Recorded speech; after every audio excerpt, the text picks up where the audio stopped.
never did. I don't know if he even had any idea why he did things like that.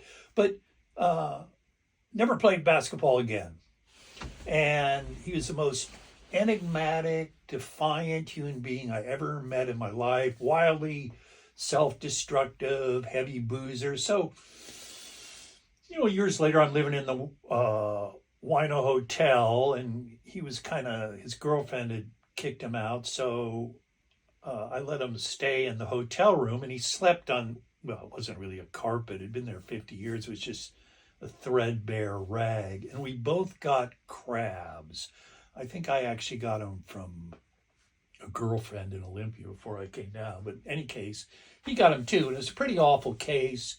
I finally went to the ER and got some Quell. And so the Wino Hotel didn't have any showers. I broke into a friend's place. I took a shower. I used the Quell, got rid of the crabs. So I came home, and what Nick would try to do was drown his crabs in the bathtub. So he'd take these long baths, and it wasn't working. So I come home, and I have the rest of the bottle of the Quell, and he's in the bathtub, and I hand it to him, and I said, "This will get rid of him immediately." And he looked at it. He said, "No, thanks." Oh, God. He and Chantal, that French woman, they would have been perfect.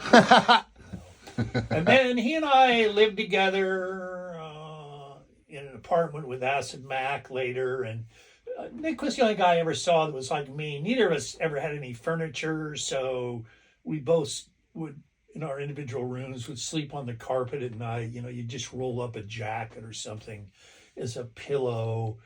So we were always sort of like irreverent brothers. But then I didn't see him for years, and he moved to Lake Tahoe and was dealing coke up there.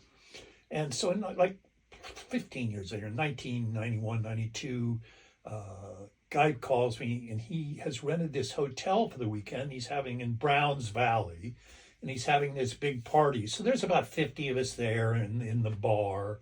And Nick walks in, and no one had seen him in years. And, he comes walking in, and everybody's going up, "Hey, Nick, how you doing?" He's going, fuck off." And then he comes up to the bar. He elbows some guy out of the way next to me.